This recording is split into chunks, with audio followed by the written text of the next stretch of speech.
जैन दर्शन वो बात कहता है कि जिस कार्य में हिंसा ना हो लेकिन उसके फल में हिंसा हो तो वह भी छोड़ना योग्य है।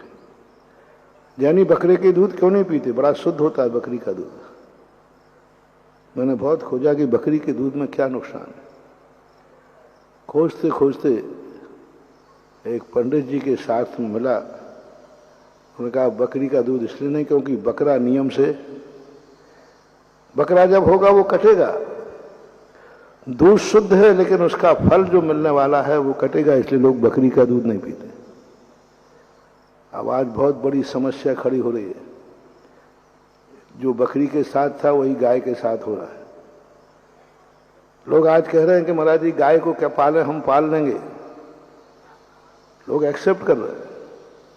गाय को पालने के लिए लोगों के मन बन रहे हैं, बिल्कुल 100% बन रहे हैं, क्योंकि आज उनको दूध अच्छा चाहिए तो गाय चाहिए, वो रखने को तैयार है। पर इतना बता दो जो बछड़ा होगा उसका क्या करेंगे? आज गाय के बछड़े की वही हालत है जो बकरी के बकरे की हालत है। क्यों हो गया? ये विज्ञान की देन है, तुम्हारे सोच की देन है, क्योंकि तुम यंत्र के युग में आ गए। मैंने कि सबसे पहले इन बूचड़खानों का चलाने वाला, जो बूचड़खाने चला रहा है वो पापी नहीं है, क्योंकि उसके यहां पाप कहीं नहीं गया। उसको वो पाप मानते ही नहीं, वो तो उनकी परंपरा से आए, कोई बाधा नहीं। सबसे बड़े पापी हिंदुस्तान में आप लोग माने जाएंगे जिन जिन की खेती है और जो ट्रैक्टर से खेती कर रहे हैं। ये हैं हत्यारे, ये हैं नंदी के हत्यारे जो ट्रैक्टर से खेती करते हैं। यदि वही खेती बैलों से करते, गाय भी जिंदा रहती और बैल भी काम में। लेकिन आज सब ट्रैक्टर, और ये और बहाना बना दिया कि बैलों पर ज्यादा भार पड़ता है इसलिए हम ट्रैक्टर से करते। अरे बैल को कोई नुकसान नहीं होता। बैल तो चाहता है कि मेरा उपयोग करो, मेरी जान बचाओ। यदि बैल को ये ना चाहता तो बैल को आप अपने घर से छोड़ दीजिए, शाम को लौट के कहां आता है?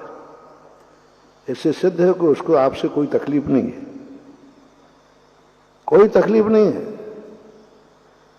आप लोगों को ये व्यवस्था बनाने की स्थिति में नहीं। और ऋषभदेव ने बनाया। ऋषभदेव खुद जानते थे, वो भी ट्रैक्टर बनाना जानते थे। ऋषभदेव अवधज्ञानी थे, सौधर्मंद अवधज्ञानी था।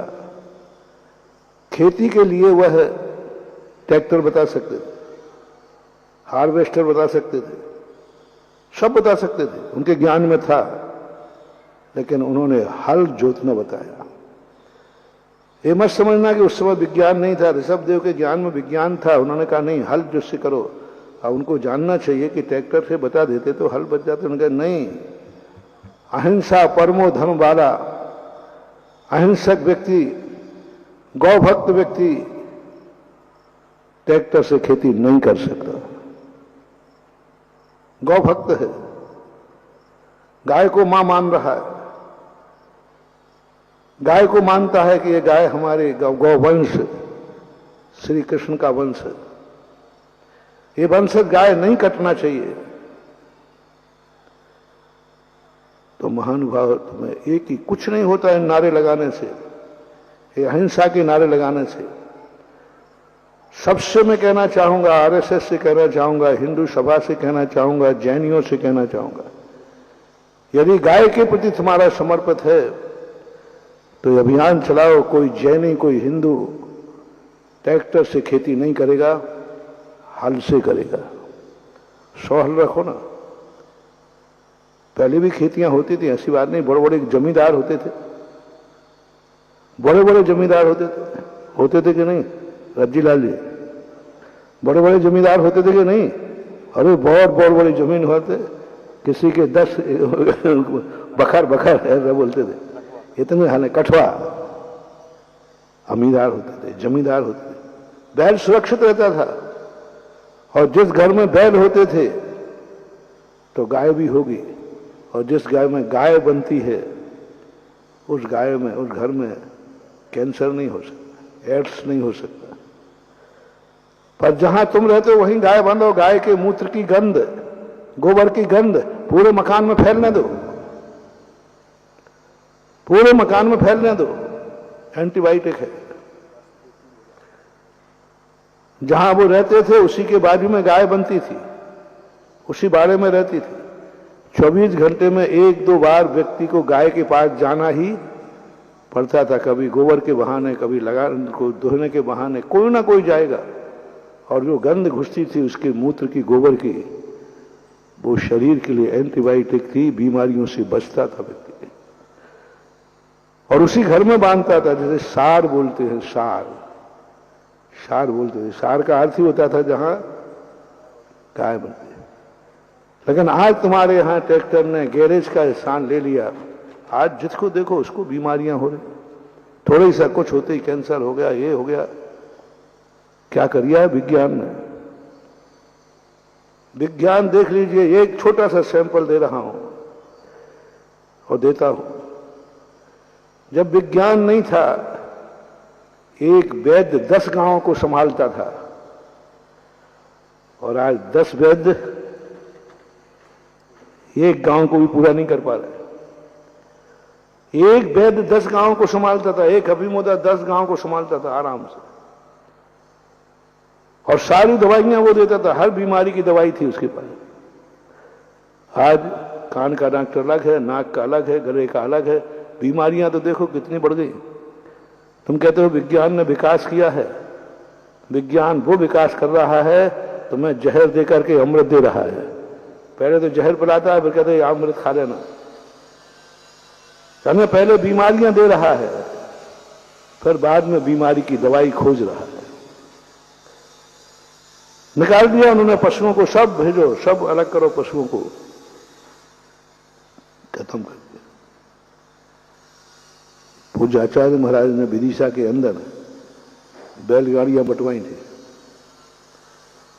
बोले यदि चाहते हो कि नंदी बचे तो बैलगाड़ियां बांटो, हर व्यक्ति बैलगाड़ी रखे, घूमने के लिए रखे, शौक के लिए रखे। यदि तुम्हें गौवंश बनाना है तो भारत का हर व्यक्ति 2 बैल अपने घर में रखना शुरू कर दे, गायें बूचड़खाने में कटना बंद हो जाएंगे। जो बैल को कष्ट दिया जा रहा है उस कष्ट के तुम्हें बरी किया जाता है, तुम्हें कोई दोष नहीं लगेगा, क्योंकि ऋषभदेव कभी ऐसी गलती नहीं करते। लेकिन आज सब, और सबसे बड़ा एक और अनर्थ हुआ है, जो जैनियों को, जैनी सबसे बड़े हत्यारी की कोटि में जा रहे हैं कि जैनियों ने खेती करना छोड़ दिया, क्यों? खेती में हिंसा होती है, खेती में। और गेहूं खाएंगे, गेहूं खा रहे हो और खेती नहीं कर रहे हो, ये भी तुम्हारा बहुत बड़ा पाप है। या तो फिर महाराज बन जाओ।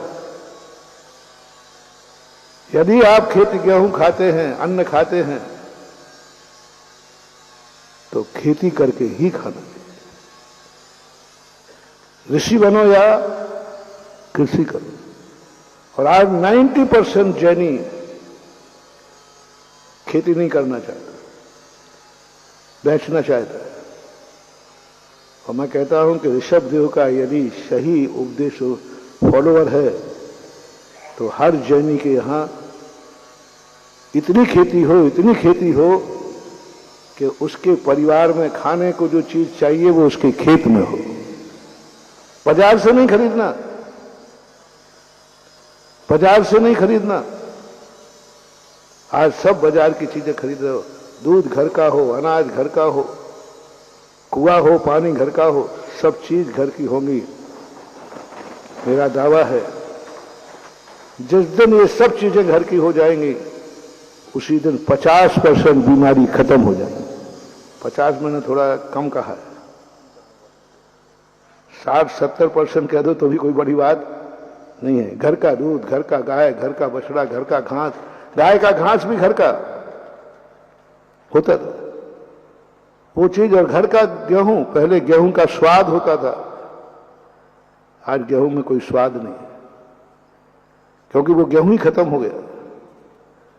हमने कभी सुना नहीं था कि गेहूं को भी अभक्ष, गेहूं भी नुकसानदायक होता। आज जो डॉक्टर देखो वो कह रहा है गेहूं मत खाओ, गेहूं मत खाओ। अरे गेहूं नहीं खाओ क्या का मतलब?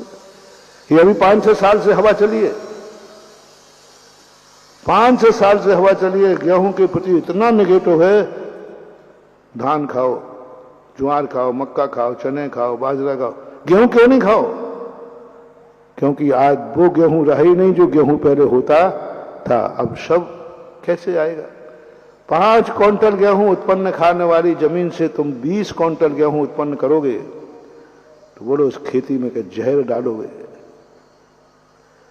जहर डाल रहे, 5 किलो क्षमता थी उस खेती की, तो उससे 20 क्विंटल गेहूं पैदा कर, शोषण कर रहे हो, विकृत होता जा रहा है। फिर भी आप लोगों की वही समझ है कि नहीं, विज्ञान के अनुसार बदलो। अपने मकान बदल दिए, गाय को स्थान नहीं। अपने खेत बदल दिए, क्योंकि खेत से कोई मतलब नहीं है। आपने गाय बैल बेच दिए, आपको ट्रैक्टर से मतलब है, उससे मतलब नहीं है। ये सब हत्या की कोटि में आएंगे। हत्या जरूरी नहीं कि सीधी की जाए, हत्या इनडायरेक्ट भी की जाती है। किसी को मारना नहीं, बस उसको खाने मत देना, वो तो अपने आप मर गया, मैंने थोड़ी मारा। जय जिनेंद्र, अगर आपको मेरी वीडियो अच्छी लगती है तो प्लीज़ मेरे चैनल को सब्सक्राइब करिए, लाइक करिए, शेयर करिए। इसी तरह से अपना प्यार मुझे देते रहिए।